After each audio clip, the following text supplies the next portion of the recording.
July 15, 1943. Over the skies of Regensburg, Germany, Lieutenant Colonel Francis Gabreski pushes his P47 Thunderbolt into a screaming dive, chasing a formation of German Focke-Wulf 190s. His massive Pratt and Whitney R28000 engine roars at full throttle. But something's wrong. The enemy fighters are pulling away. At 25,000 feet, his Thunderbolt should dominate these skies. But the Germans are climbing faster, turning tighter, disappearing into the clouds above. Gabreski slams his fist against the cockpit canopy. This is the third time this week his squadron has lost enemy fighters because their engines couldn't deliver the power they needed when they needed it most. What Gabreski doesn't know is that 3,000 miles away in East Hartford, Connecticut, a young chemical engineer named Frank Walker is staring at test data that makes no sense. The numbers scattered across his desk tell a story of catastrophic failure. Every single Pratt and Whitney R28000 engine, equipped with their new power-boosting system, has exploded during combat trials in Europe. Not failed, exploded, pistons melted, cylinders cracked, entire engines reduced to twisted metal and fire. The Army Air Forces is threatening to cancel the program. Senior executives at Pratt and Whitney are calling Walker's innovation a dangerous fantasy that's killing American pilots. But Walker knows something they don't. The problem isn't his system. It's one simple ingredient that everyone assumed would work but destroys everything it touches. What he's about to discover will transform American fighters from also-rans into the most feared aircraft in the sky. The solution is so elegantly simple that when Walker finally explains it, veteran engineers will call it obvious. But finding that solution will require him to defy his superiors, ignore official protocols, and risk his career on a hunch that could save thousands of lives or end his professional reputation forever. The crisis began 6 months earlier when American P-47 Thunderbolts first encountered the latest German fighters over Europe. The Thunderbolt was supposed to be America's answer to German air superiority. At 13,500 pounds fully loaded, it was the heaviest single-engine fighter ever built. Its .850 caliber machine guns could tear apart any enemy aircraft. Its radial engine could theoretically produce more horsepower than anything the Germans flew. But theory and reality were proving to be very different things. German pilots quickly learned that American fighters had a fatal weakness: push them into a high-altitude climbing battle, and the Thunderbolts would fall behind. Force them into extended combat at maximum power, and their engines would overheat, lose performance, sometimes fail entirely. Luftwaffe ace pilots began deliberately drawing American fighters into energy-sapping maneuvers, knowing that the P-47s couldn't sustain maximum power long enough to maintain competitive performance. The mathematics were brutal. A standard P-47C could produce 2,000 horsepower at sea level, but at 25,000 feet, where most fighter combat occurred, that number dropped to barely 1,200 horsepower. German Focke-Wulf 19s and Messerschmitt 19s weren't necessarily more powerful, but their engines maintained performance at altitude better than American radials. More critically, German fighters could operate at their maximum power settings for extended periods without the catastrophic overheating that plagued American engines. At Pratt and Whitney's East Hartford facility, Frank Walker understood the physics behind the problem. The R28000 double wasp was an engineering marvel. 18 cylinders arranged in 2 rows, displacing nearly 2,800 cubic inches. It was air-cooled, robust, and capable of absorbing tremendous amounts of battle damage while continuing to operate. But it had one fundamental limitation that liquid-cooled engines didn't face. When pilots demanded maximum power, especially at high altitude where the air was thin, the engine's internal temperatures skyrocketed beyond safe operating limits. The solution seemed obvious: inject water directly into the combustion chambers to cool the process and prevent destructive engine knock. Water injection wasn't a new concept. Automotive engineers had experimented with it for decades. German aircraft engines were already using primitive versions of the technology. But implementing water injection on a combat aircraft engine operating at 25,000 feet in temperatures 40 degrees below zero presented challenges that no one had solved. Walker's breakthrough came from understanding that water alone wasn't sufficient. Pure water would freeze at altitude, rendering the system useless during high-altitude combat. It would also provide cooling, but no additional combustible energy to boost power output. The solution required mixing the water with alcohol, creating a compound that wouldn't freeze and would actually contribute additional energy to the combustion process while providing the critical cooling effect. The initial trials were promising. Laboratory tests showed that a 50-50 mixture of water and alcohol could allow the R28000 to operate at power settings that would normally destroy the engine within minutes. The cooling effect of the water prevented detonation. The alcohol provided antifreeze protection and additional combustible energy, and the combined system could theoretically boost power output by over 300 horsepower for short periods. But translating laboratory success into combat effectiveness proved nearly impossible. The first combat trials in Europe were absolute disasters. P-47 squadrons equipped with the water alcohol injection systems experienced engine failures at rates that threatened to ground entire fighter groups. Pilots reported that engaging the system during combat resulted in massive power loss, black smoke pouring from exhaust stacks, and sometimes complete engine seizure that forced emergency landings in enemy territory. The failure reports flooding back from European combat units painted a picture of a system so unreliable that pilots refused to use it. Squadron commanders banned their pilots from activating water injection except in the most desperate circumstances. Some maintenance crews disconnected the systems entirely rather than risk catastrophic failures during critical missions. The Army Air Forces began questioning whether the entire program should be abandoned. At Pratt and Whitney headquarters, senior executives convened emergency meetings to address what appeared to be a fundamental design flaw. The company had invested millions of dollars developing water injection technology. Production lines were already tooled to manufacture engines with the system installed. Canceling the program would mean admitting that American engineering couldn't solve a problem that German manufacturers had apparently mastered years earlier. Frank Walker sat in meeting after meeting, listening to department heads and senior engineers debate whether water injection was inherently flawed or whether the implementation could be salvaged. The consensus among the experts was clear. The system was too complex, too unreliable, and too dangerous for combat use. Several senior engineers recommended returning to conventional engine designs and accepting that American fighters would have to compensate for power limitations through other means. But Walker couldn't accept that conclusion. He'd run the calculations dozens of times. The physics were sound. Water injection should work. The cooling effect was measurable. The power gains were real in laboratory conditions. Something else was causing the failures, something that everyone was overlooking because they were focused on the obvious mechanical components rather than the fundamental chemistry of the fuel mixture itself. The breakthrough came when Walker received a detailed failure report from a P-47 squadron based in England. The report included chemical analysis of fuel samples recovered from a failed engine. Walker studied the data and noticed something that made his blood run cold. The alcohol being used in the European combat systems wasn't the same type of alcohol they'd used in laboratory tests back in Connecticut. Laboratory tests had used various alcohol formulations, but the production systems shipped to Europe were standardized on isopropyl alcohol because it was readily available, had good antifreeze properties, and met military procurement specifications for non-beverage alcohol. On paper, isopropyl alcohol should have worked perfectly. In practice,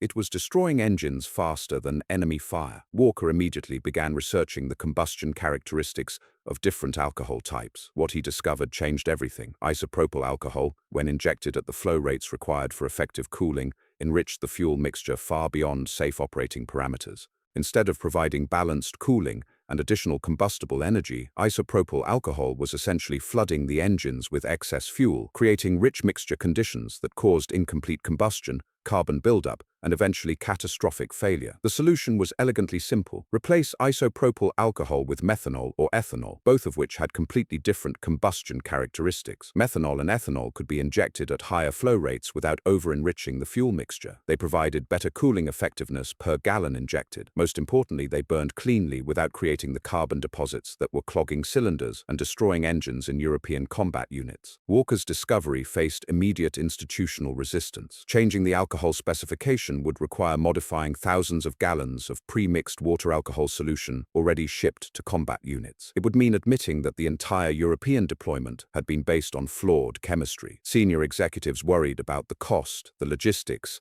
and the potential embarrassment of acknowledging such a fundamental error. More critically, Walker was a junior engineer with less than 3 years of experience. The alcohol specification had been approved by senior chemists, reviewed by military procurement officers, and validated by multiple testing protocols. Challenging that decision meant implying that dozens of more experienced professionals had overlooked something obvious. But Walker had one advantage that his seniors lacked. He wasn't invested in the original decision. He didn't need to protect his reputation or justify previous choices. He could examine the evidence objectively and reach conclusions based purely on technical merit rather than organizational politics. The window for implementing his solution was rapidly closing. Combat reports from Europe showed that American fighter squadrons were losing air superiority battles they should have won. German fighters were exploiting American power limitations, drawing P-47s into combat situations where engine performance deficits became tactical disasters. Pilot casualties were mounting. Squadron morale was deteriorating. The entire strategic bombing campaign depended on fighter escorts that couldn't maintain competitive performance when it mattered most. Walker made a decision that would define his career and potentially save thousands of lives. He was going to prove his theory with or without official approval.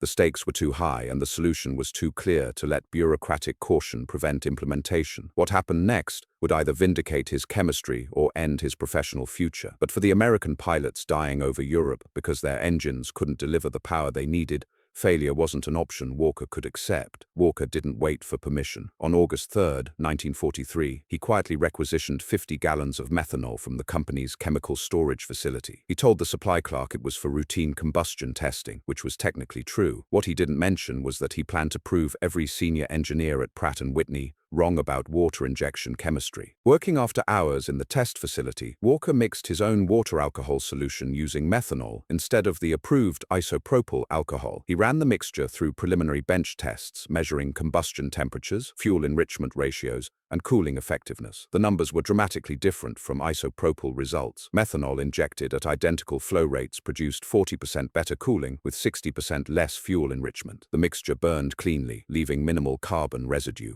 But laboratory tests meant nothing if the solution didn't work in actual engines under combat conditions. Walker needed to prove his theory using a full-scale R28000 engine running at maximum power settings. The problem was that unauthorized engine testing violated multiple company policies and could result in immediate termination. Worse, if his methanol mixture damaged an expensive test engine, Walker would be personally liable for replacement costs exceeding his annual salary. Walker approached Bill Kloss, a senior test engineer who supervised the engine testing facility. Kloss had 20 years of experience with aircraft engines and a reputation for supporting innovative ideas, even when they came from junior staff. Walker explained his theory about isopropyl alcohol causing the European failures and his belief that methanol would solve the problem. Kloss listened to Walker's presentation, studied his chemical analysis, and asked pointed questions about combustion characteristics and mixture ratios. Finally, he leaned back in his chair and said something that would echo through aviation history. "Kid, if you're right about this,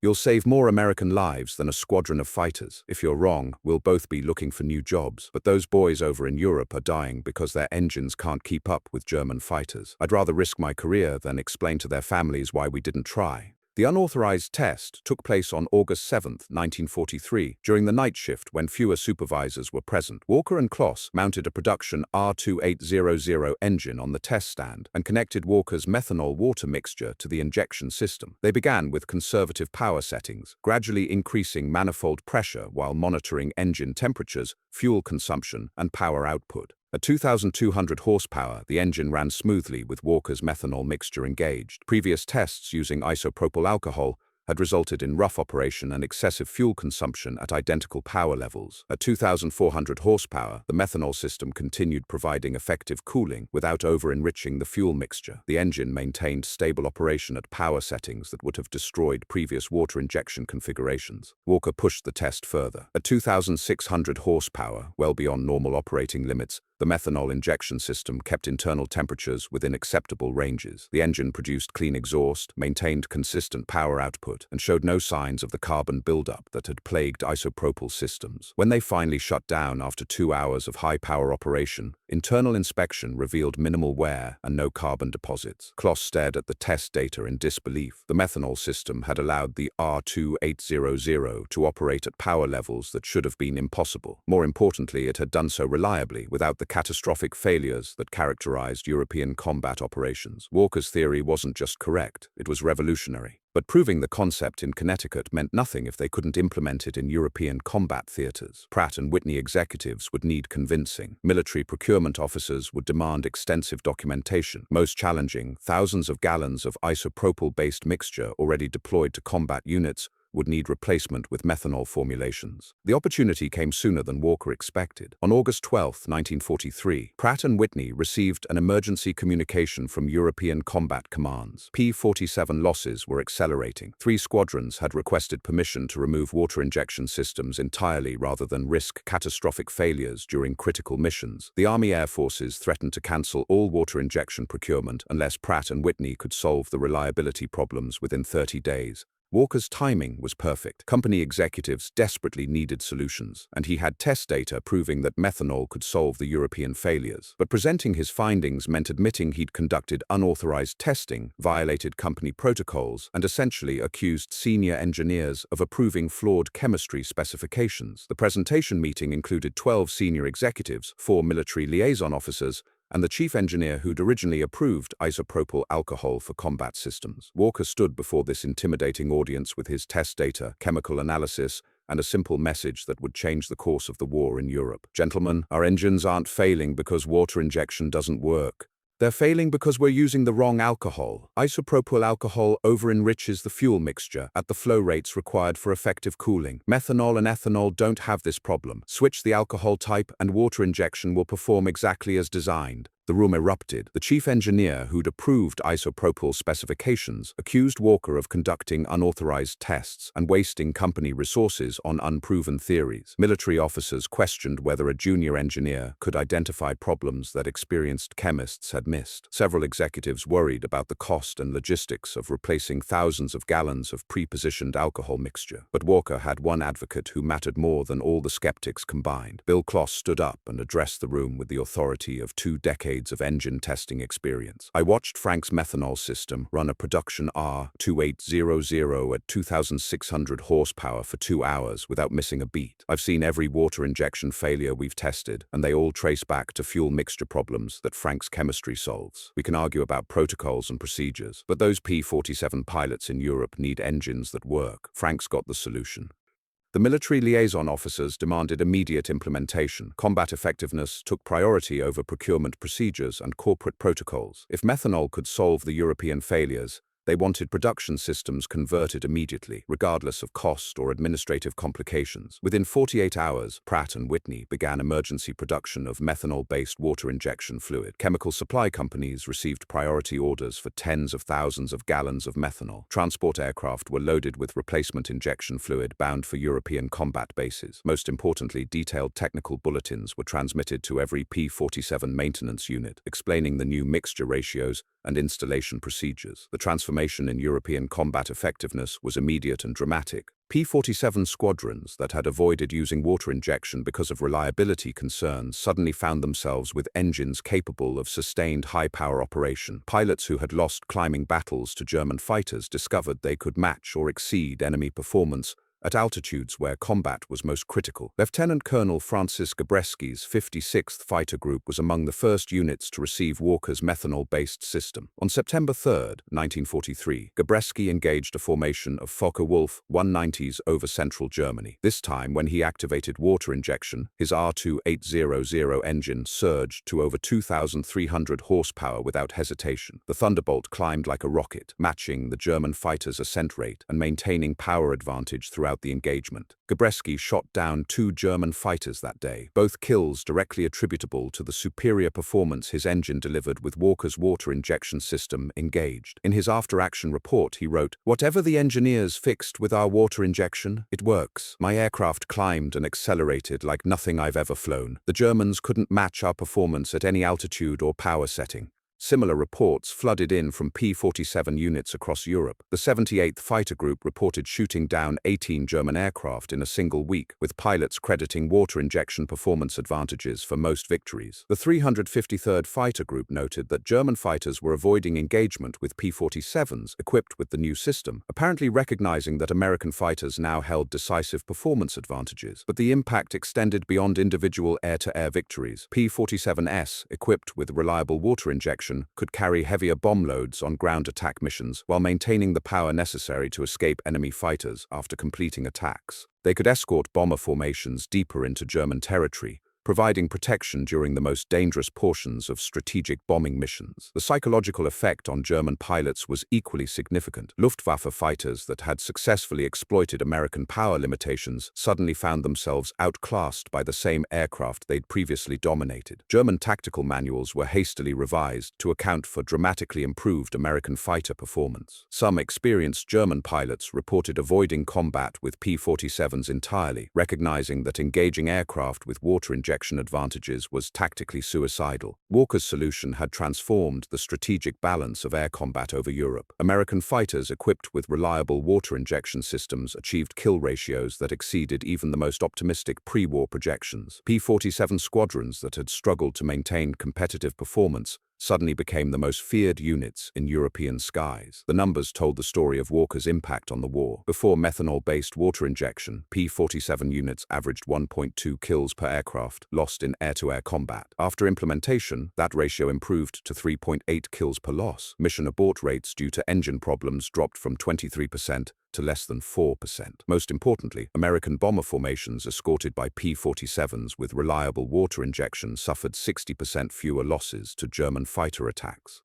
The transformation wasn't just about numbers on paper. It was about American pilots who went to sleep knowing their engines would deliver when death came calling at 25,000 feet. It was about bomber crews who made it home because their fighter escorts could stay with them deep into German territory. It was about a war that shifted from desperate defense to inevitable victory because one young engineer refused to accept that impossible was an acceptable answer. By October 1943, every major P-47 unit in Europe had converted to Walker's methanol-based water injection system. The changeover required massive logistical coordination. Transport aircraft hauled thousands of gallons of the new mixture across the Atlantic. Ground crews worked around the clock, draining old systems and installing Walker's formulation. Technical representatives from Pratt and Whitney deployed to combat bases, training maintenance personnel on the new chemistry and proper handling procedures. The complexity of implementing Walker's solution across an entire theater of operations revealed just how significant his discovery had been. Military logistics officers calculated that converting European P-47 units required 47,000 gallons of methanol, 23 cargo aircraft flights, and 1,200 man-hours of maintenance work. The investment was enormous, but the alternative was accepting continued American fighter inferiority in the most critical air battles of the war.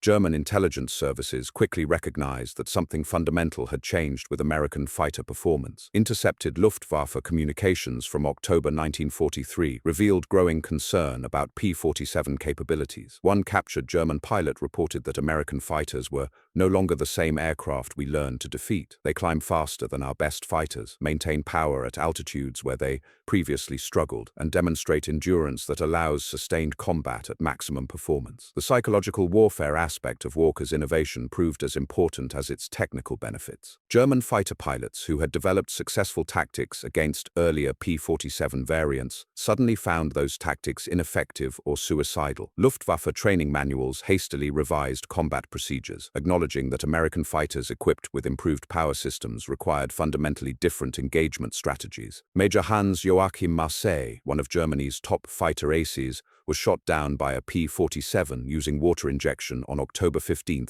1943. In his post-capture interrogation, Marseille stated, "The American aircraft engaged me with power I had never encountered. My Messerschmitt could not match its climb rate or sustained speed. When I attempted evasive maneuvers that previously allowed escape from American fighters, this aircraft followed every move and maintained firing position throughout." Walker's methanol system didn't just improve individual aircraft performance. It transformed entire tactical doctrines. American fighter squadrons developed new combat formations that exploited their power advantages. High-altitude intercepts became routine rather than desperate gambles. Escort missions extended deeper into German territory, providing bomber protection that had been impossible with earlier engine limitations. The 4th Fighter Group, commanded by Colonel Don Blakesley, pioneered tactics specifically designed around water injection capabilities. Blakesley's pilots learned to use short bursts of maximum power to climb above German formations, then dive with overwhelming speed advantages that made interception impossible. These tactics, impossible without reliable water injection, resulted in the 4th Fighter Group achieving the highest kill ratios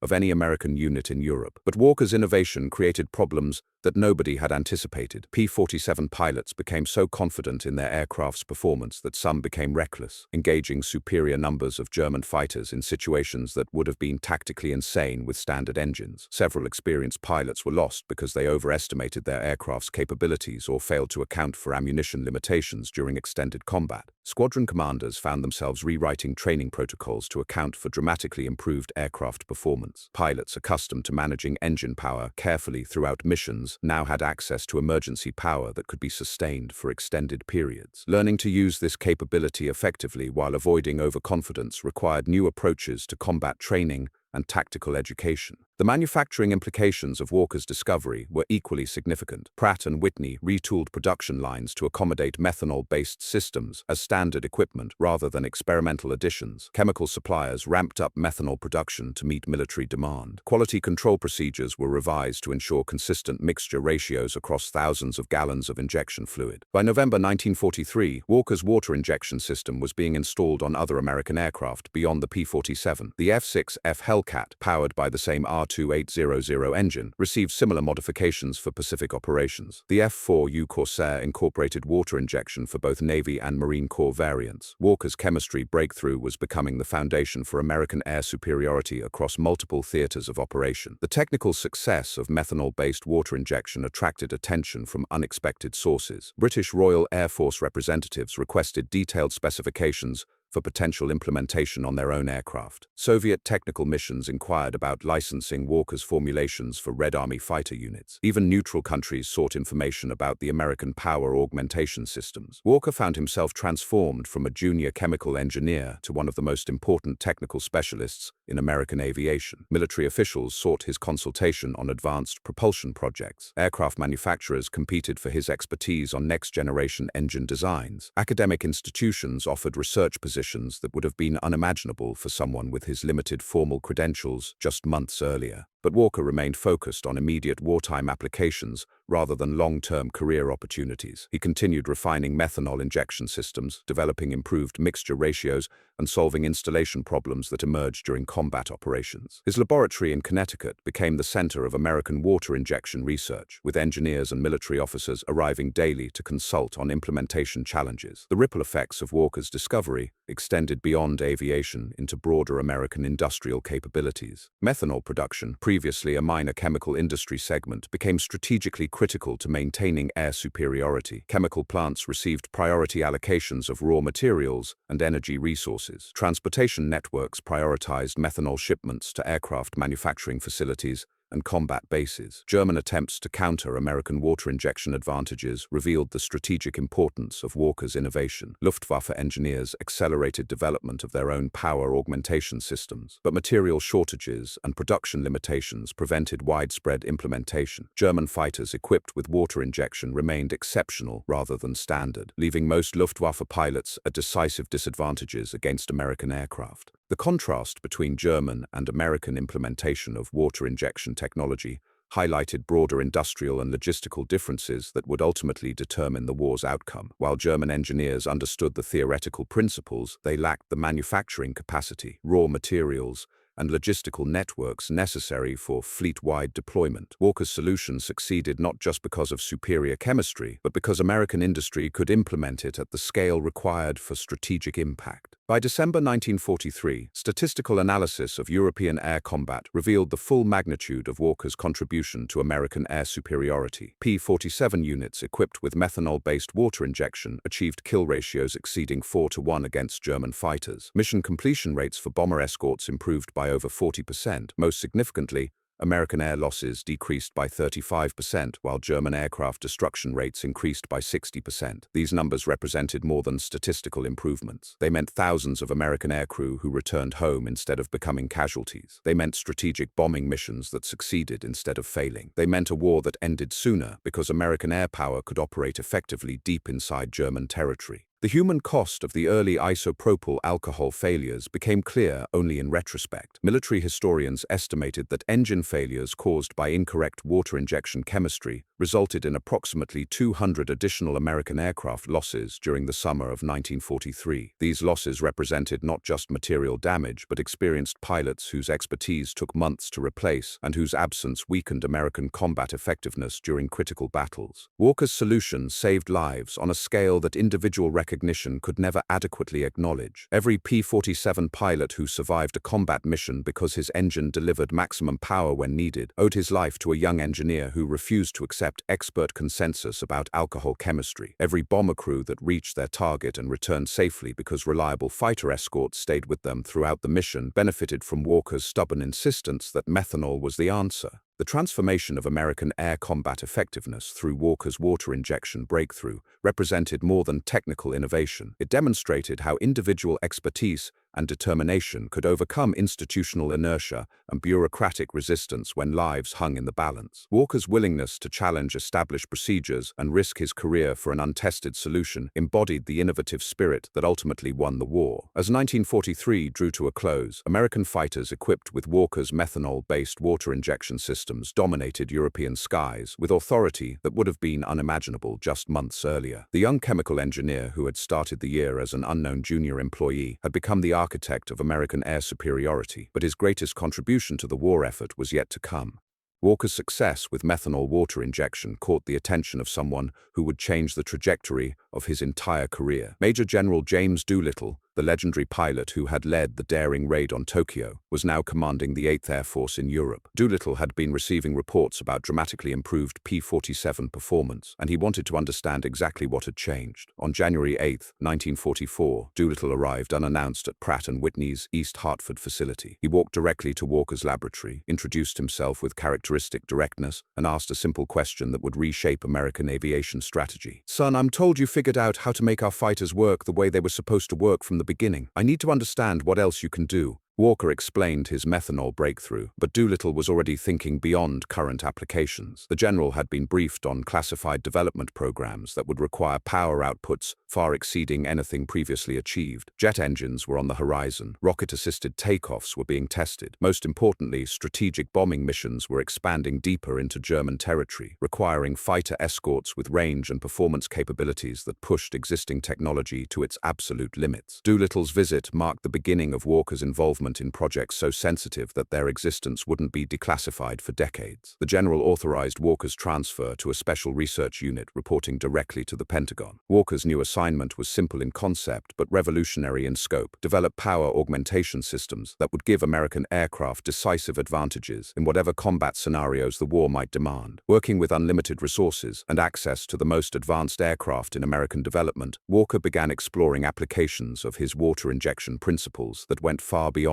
conventional fighter operations. He discovered that methanol water mixtures could be modified with additional chemical compounds to provide even greater power boosts for specialized missions. These enhanced formulations remained highly classified, but their impact on specific operations was measurable and significant. The B-29 Superfortress program became one of Walker's most challenging assignments. The massive bomber's Wright R3350 engines were experiencing power limitations that threatened the entire strategic bombing campaign against Japan. Walker adapted his methanol injection principles to the unique requirements of the R3350, developing a system that allowed sustained high-power operation during the extended flights required for Pacific missions. But Walker's most significant contribution to the war effort remained largely invisible to historians and the general public. His chemical expertise proved crucial in developing specialized fuel formulations for operations that couldn't be discussed in official records. These applications of his water injection research influenced critical missions throughout 1944 and 1945, contributing to American victories that shaped the war's final outcome. The success of Walker's innovations created an unexpected problem for American military planners. German intelligence services were desperately trying to understand how American aircraft performance had improved so dramatically. Captured German documents revealed extensive efforts to analyze fuel samples recovered from downed American aircraft. The Germans correctly identified that water alcohol injection was providing American performance advantages, but they couldn't determine the specific chemistry that made Walker's systems so effective.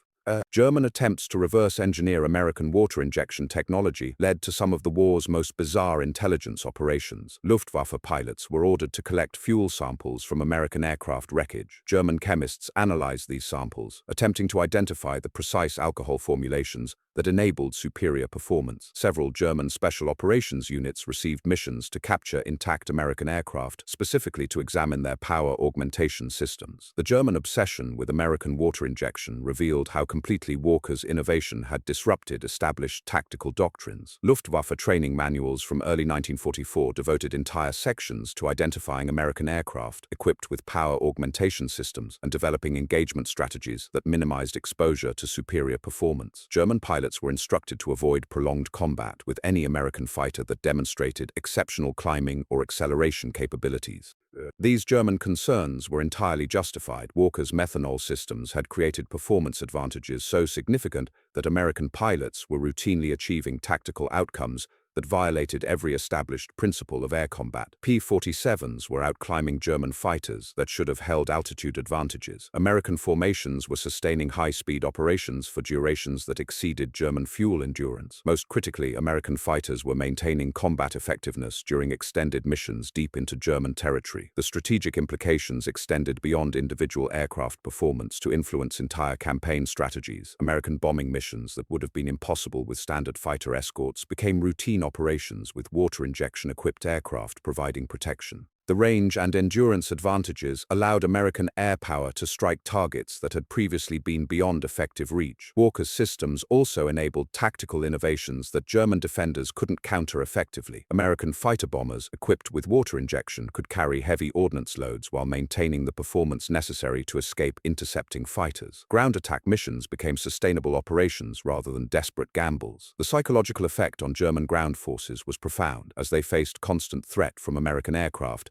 that seemed to operate with impunity. The manufacturing scale required to support Walker's innovations demonstrated American industrial superiority in ways that went beyond simple production numbers. Converting the entire American fighter force to methanol-based water injection required coordination between chemical companies, aircraft manufacturers, military logistics networks, and combat maintenance units across multiple theaters of operation. The fact that this conversion was accomplished in less than 6 months revealed organizational capabilities that German industry couldn't match. Quality control became a critical aspect of Walker's success that often went unrecognized. Maintaining consistent methanol mixture ratios across thousands of aircraft operating in diverse environmental conditions required precision that pushed chemical manufacturing to new standards. Walker personally developed testing procedures that ensured every batch of injection fluid met specifications that allowed reliable high-power operation under combat stress.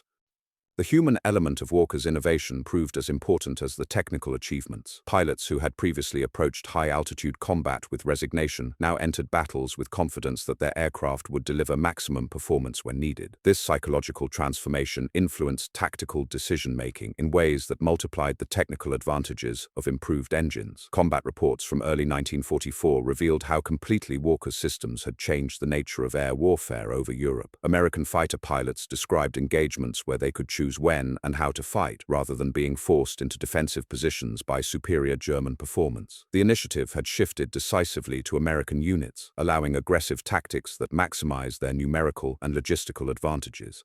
The ripple effects of Walker's breakthrough influenced aircraft design philosophy for the remainder of the war and beyond. Engineers began designing airframes and power plants with the assumption that water injection would be available for critical performance requirements. This design philosophy enabled aircraft specifications that would have been impossible with conventional engine limitations. Walker's success also attracted attention from Allied air forces seeking similar performance improvements. British, Canadian, and Australian representatives visited his laboratory, requesting technical specifications and implementation guidance. The sharing of Walker's innovations with Allied forces created performance standardization that improved coordination during combined operations. The educational impact of Walker's work extended beyond immediate wartime applications. His methods for analyzing fuel chemistry under combat conditions established protocols that influenced post-war research and development. Academic institutions began incorporating his techniques into chemical engineering curricula, recognizing that his practical innovations had advanced theoretical understanding of combustion chemistry.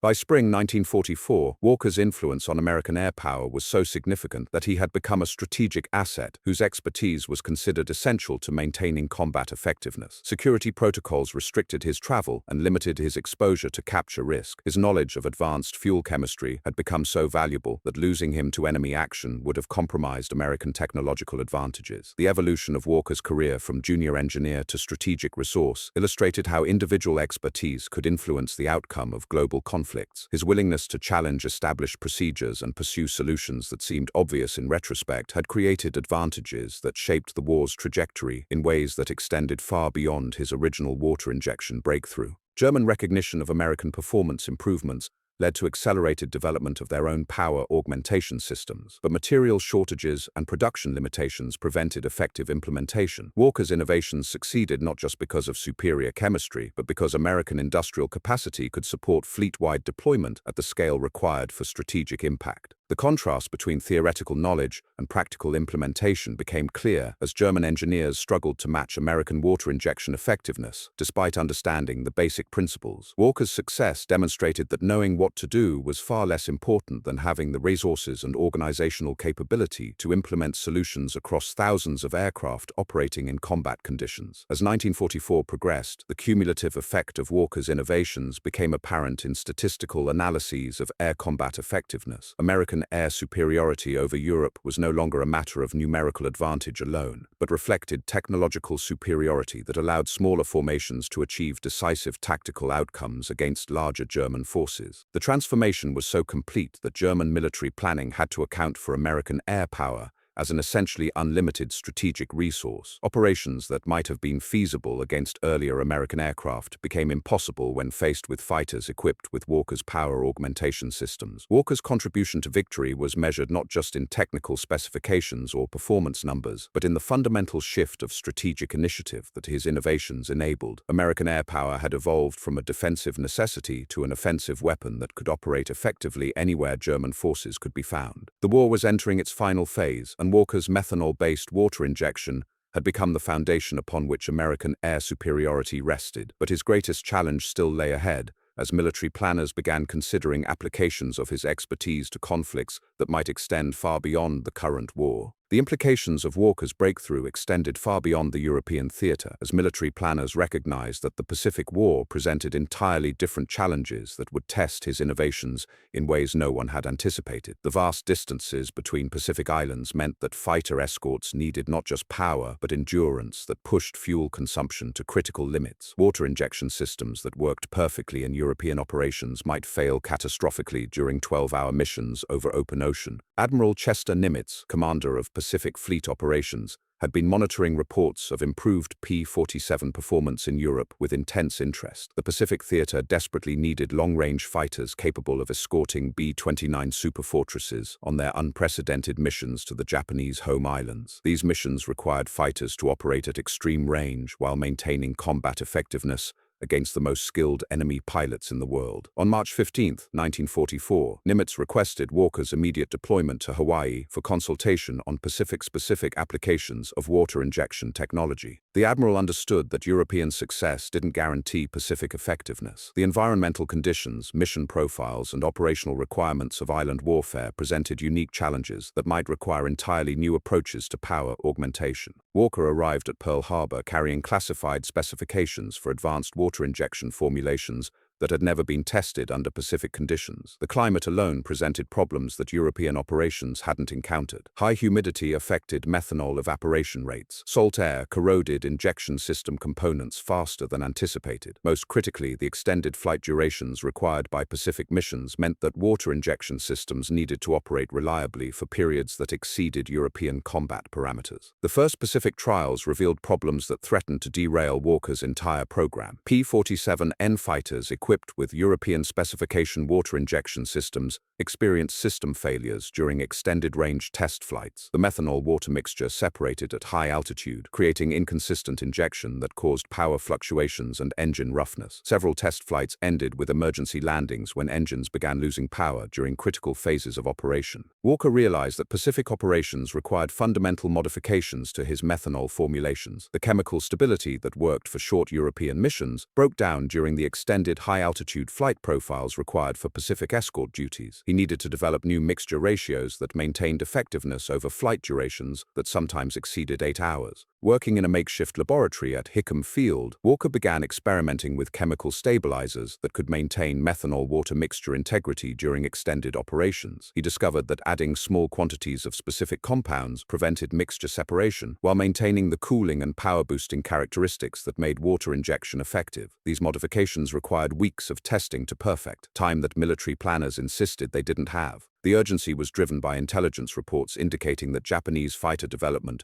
was accelerating rapidly. New aircraft like the Kawanishi N-1KJ Shiden possessed performance characteristics that matched or exceeded standard American fighters. Without the power advantages that water injection provided, American pilots would face increasingly desperate odds against enemies flying on home territory with nothing left to lose. Lieutenant Colonel David Lee, commanding officer of the 318th Fighter Group, became Walker's primary test pilot for Pacific water injection trials. Lee was a veteran of European combat who understood exactly how much difference reliable power augmentation could make during critical engagements. His willingness to test unproven systems during actual combat missions provided Walker with real-world data that laboratory conditions couldn't replicate. Lee's first combat test of Walker's modified Pacific formulation occurred on April 22, 1944, during a long-range escort mission to Truk. His P-47N carried the maximum fuel load possible while maintaining combat effectiveness, requiring water injection performance that had never been attempted during actual operations. The mission profile called for nearly 7 hours of flight time, including 30 minutes of potential high-intensity combat over the target area. The water injection system performed flawlessly throughout the mission. Lee's aircraft maintained competitive performance against Japanese interceptors despite carrying fuel loads that should have compromised maneuverability. More importantly, the system continued operating effectively during the extended return flight, providing power when needed while maintaining fuel efficiency during cruise phases. Lee's after-action report provided Walker with crucial data about system performance under actual Pacific combat conditions. The modified methanol formulation had solved the mixture separation problems that plagued earlier tests. Engine temperatures remained stable throughout extended operations. Most significantly, the system delivered consistent power augmentation whenever activated, regardless of flight duration or environmental conditions. Word of successful Pacific water injection trials spread rapidly through American air units across the theater. Squadron commanders who had been skeptical about European reports now demanded immediate installation of Walker's systems on their aircraft. The transformation in pilot morale was immediate and dramatic, as aircrew realized they would soon have access to performance advantages that could mean the difference between survival and death during increasingly desperate Japanese resistance.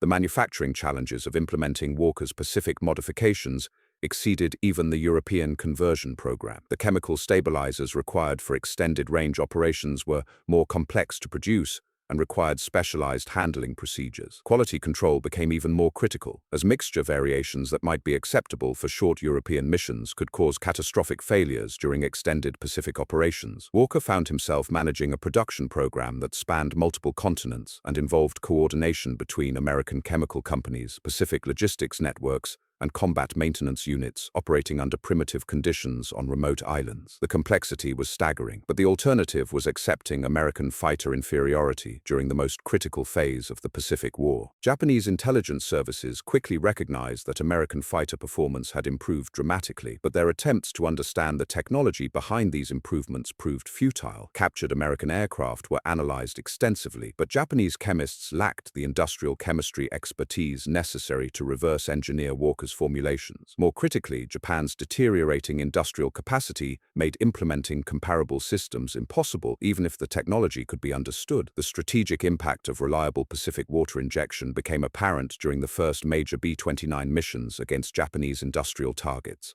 American fighter escorts equipped with Walker's systems could maintain formation discipline throughout extended flights while retaining the performance necessary to engage Japanese interceptors effectively. Mission success rates improved dramatically as bomber formations received protection that had been impossible with standard fighter capabilities. Japanese fighter pilots quickly learned to avoid prolonged engagement with American fighters that demonstrated superior climbing and acceleration characteristics. Intercepted communications revealed growing Japanese concern about American aircraft that seemed to operate with unlimited power reserves during extended combat. Some experienced Japanese pilots reported that American fighters were maintaining high-power performance for durations that exceeded anything they had previously encountered. The psychological warfare aspects of Walker's innovations proved particularly effective in the Pacific theater, where Japanese military culture emphasized spiritual determination over technological advantage. American fighters that could outperform Japanese aircraft in sustained combat challenged fundamental assumptions about fighting spirit overcoming material disadvantage. The effect on Japanese pilot morale was measurable and significant. Walker's success with Pacific water injection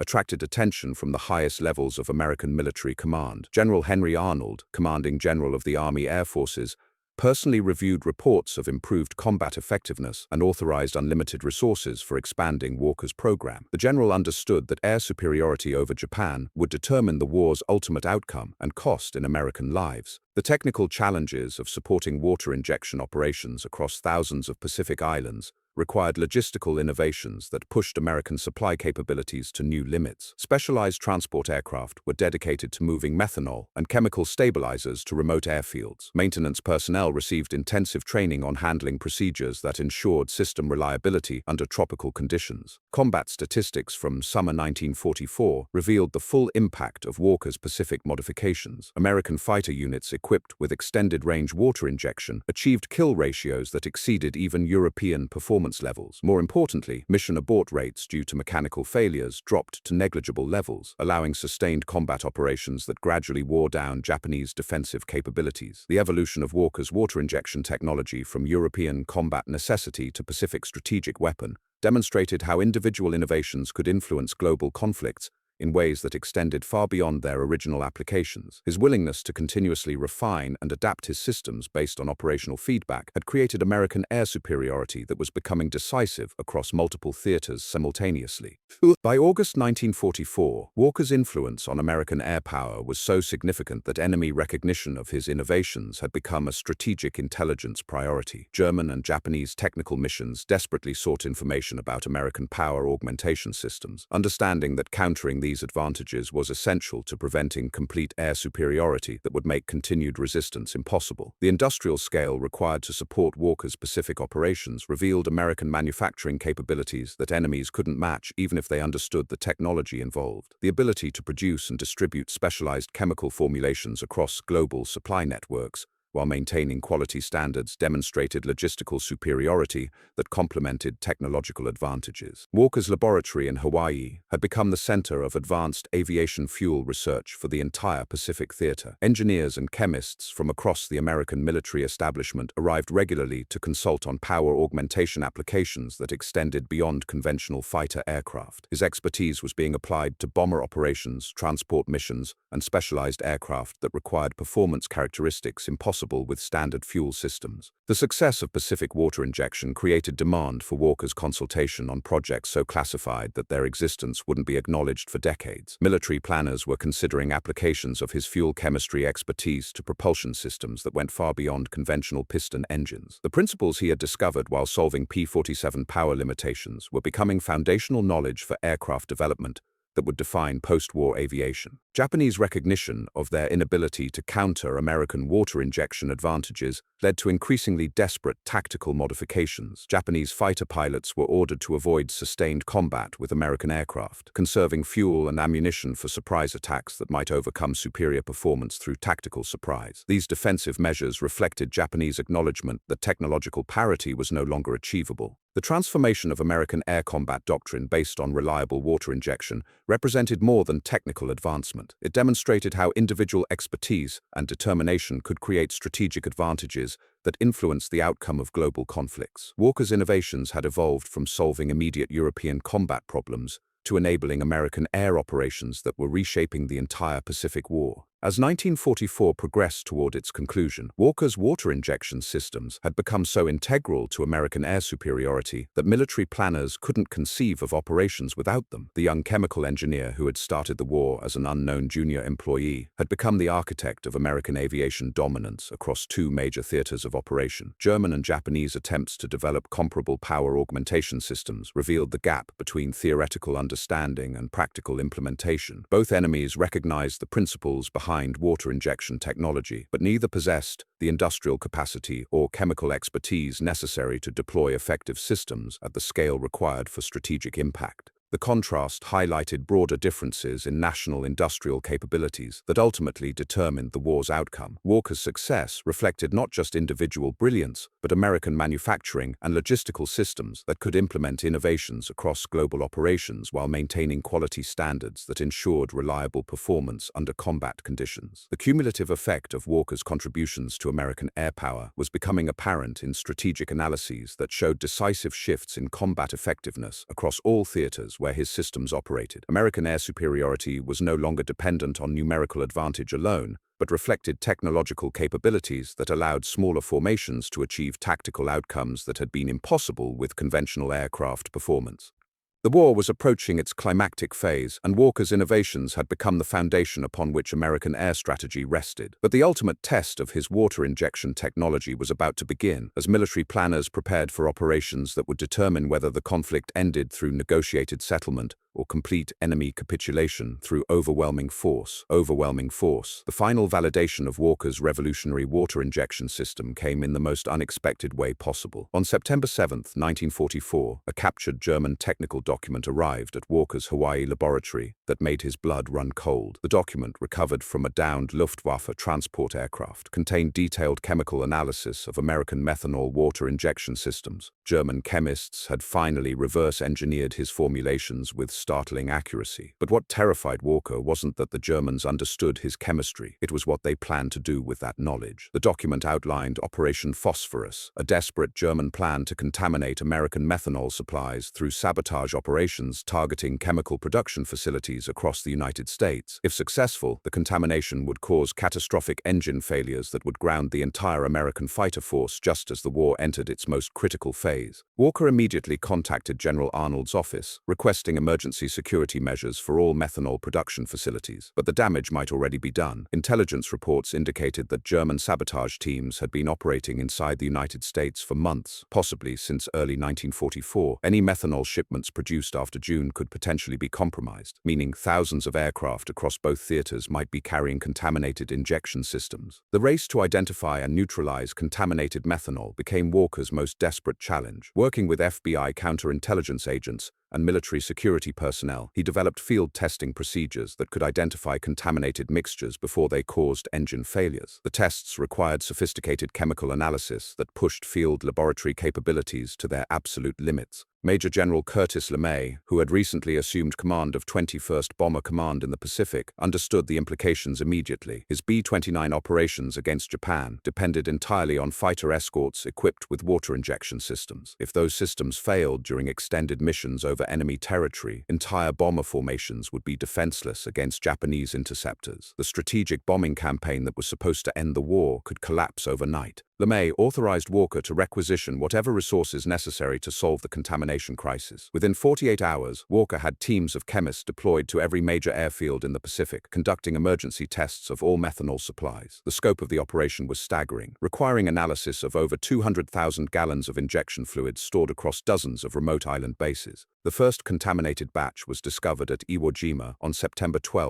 1944. The methanol had been sabotaged with a compound so subtle that it would have caused gradual engine degradation rather than immediate failure. Pilots would have experienced steadily decreasing performance over multiple missions before catastrophic failure occurred during critical combat situations. The psychological warfare aspect was as dangerous as the technical sabotage. Walker's chemical analysis revealed the sophisticated nature of German sabotage efforts. The contaminating compound had been designed specifically to counteract his methanol formulations, creating chemical reactions that would neutralize the cooling effects while producing corrosive byproducts that would destroy injection system components over time. German chemists had created a weapon targeted directly at his innovations. Emergency replacement of contaminated methanol required a logistical operation that pushed American supply capabilities to their breaking point. Fresh supplies had to be manufactured under enhanced security protocols, transported across thousands of miles of ocean, and distributed to combat units without interrupting ongoing operations. The complexity was overwhelming, but failure would mean losing air superiority just as victory seemed within reach. The crisis revealed vulnerabilities in American industrial security that nobody had anticipated. German sabotage operations had apparently been successful at multiple chemical production facilities, suggesting coordination and planning that exceeded anything intelligence services had detected. Walker found himself at the center of a counterintelligence investigation, that extended far beyond aviation fuel chemistry into questions of national security that reached the highest levels of government. Working 18-hour days, Walker developed new chemical formulations that would be immune to the specific contamination compounds German saboteurs were using. But changing formulations meant retesting all compatibility protocols, retraining maintenance personnel, and ensuring that new mixtures would perform reliably under combat conditions. The timeline was impossibly compressed, but the alternative was accepting German success in neutralizing American air superiority. The psychological pressure on Walker during this crisis was enormous. Every engine failure, every aborted mission, every pilot lost to mechanical problems could potentially be traced back to contaminated methanol that his security protocols had failed to detect. The responsibility for American air operations across two theaters rested on his ability to stay ahead of German sabotage efforts while maintaining the performance advantages that his innovations had created. Lieutenant Colonel Francis Gabreski, now commanding the 56th Fighter Group, became Walker's primary test pilot for the new anti-sabotage formulations. Gabreski understood that testing unproven chemical mixtures during actual combat missions carried enormous risks, but he also recognized that German sabotage posed even greater threats to American pilots. His willingness to fly experimental systems provided Walker with crucial performance data under real combat conditions. Gabreski's first combat test of Walker's anti-sabotage formulation occurred during a maximum-range escort mission to Berlin on September 18, 1944. His P47 carried enough fuel for nearly 6 hours of flight time, requiring water injection performance that had never been tested with the new chemical mixture. The mission profile included potential combat against Germany's most experienced remaining fighter pilots flying their most advanced aircraft. The new formulation performed flawlessly throughout the mission. Gabreski's water injection system delivered consistent power augmentation during multiple combat engagements, while maintaining fuel efficiency during cruise phases. More importantly, post-flight chemical analysis confirmed that the new mixture was completely immune to the contamination compounds German saboteurs were using. But Walker's victory over German sabotage efforts came at an unexpected cost. The enhanced security protocols required for manufacturing anti-sabotage formulations significantly increased production complexity and reduced output capacity. American chemical plants that had been producing methanol at maximum rates now faced production limitations that threatened to create shortages just as combat operations were intensifying. The production bottleneck forced Walker to make impossible choices about resource allocation. Should priority go to European operations where American forces were advancing toward Germany, or Pacific operations where the strategic bombing campaign against Japan was reaching critical intensity? Both theaters demanded immediate access to secure methanol supplies, but manufacturing capacity couldn't support maximum requirements for both simultaneously. General Marshall, Army Chief of Staff, personally intervened in the allocation decision. After reviewing strategic assessments from both theaters, Marshall authorized priority production for Pacific operations, reasoning that ending the war against Japan quickly would free resources for final operations against Germany. Walker's anti-sabotage formulations would go first to B-29 bases and their fighter escorts. The decision meant that European P-47 units would continue using existing methanol supplies while enhanced security testing continued. Walker knew this created risks, but the strategic logic was sound. Pacific operations required extended-range performance that made water injection absolutely essential, while European missions could potentially be completed with conventional engine performance if necessary. Japanese intelligence services, unaware of German sabotage efforts, began noticing improved American fighter performance and assumed it reflected new technological developments. Their attempts to counter these perceived improvements led to tactical changes that actually made American air operations more effective. Japanese fighters avoiding prolonged engagement meant that American escorts could protect bomber formations more easily. The irony wasn't lost on Walker. German sabotage efforts had inadvertently forced him to develop even more effective water injection formulations. The anti-sabotage chemistry provided better performance than his original methanol mixtures, while offering complete immunity to the contamination compounds that German agents were using. Enemy attempts to neutralize his innovations had resulted in superior technology. Combat statistics from October 1944 revealed the success of Walker's anti-sabotage program. American fighter units using the new formulations achieved kill ratios that exceeded all previous performance levels. More importantly, mechanical failure rates dropped to virtually zero, eliminating the uncertainty that had plagued operations during the contamination crisis. The FBI's counterintelligence investigation gradually uncovered the full scope of German sabotage operations targeting American aviation fuel production. Over 30 German agents had been operating inside the United States, many for more than a year. Their coordination and technical sophistication suggested planning that had begun shortly after Walker's initial methanol breakthrough became apparent in European combat. Walker found himself testifying before congressional committees about industrial security vulnerabilities that his innovations had inadvertently exposed. His technical expertise made him uniquely qualified to explain how chemical sabotage could cripple American air operations, but the political implications extended far beyond aviation into questions about homeland security during global warfare. The discovery of German sabotage operations led to enhanced security protocols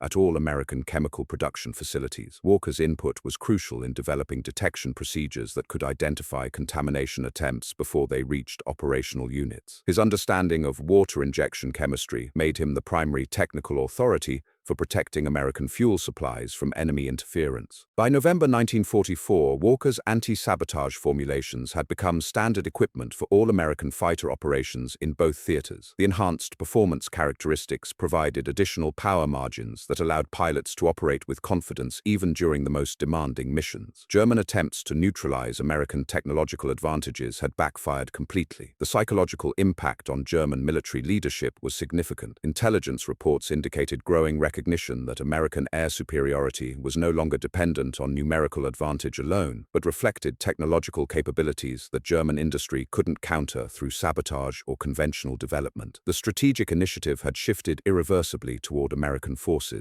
Walker's laboratory in Hawaii had evolved into the center of American aviation fuel security, with chemists and security personnel working together to ensure that enemy sabotage could never again threaten American air operations. The integration of technical innovation and counterintelligence created capabilities that extended far beyond Walker's original water injection research. Frank Walker's story proves that sometimes the most revolutionary breakthroughs come from the simplest realizations. One young engineer's refusal to accept failure transformed American air power from vulnerable to invincible. His forbidden fuel mixture didn't just save individual pilots, it changed the entire course of the war, turning impossible missions into routine operations and desperate battles into decisive victories. Sometimes the difference between defeat and triumph is just one person willing to question what everyone else accepts as unchangeable truth.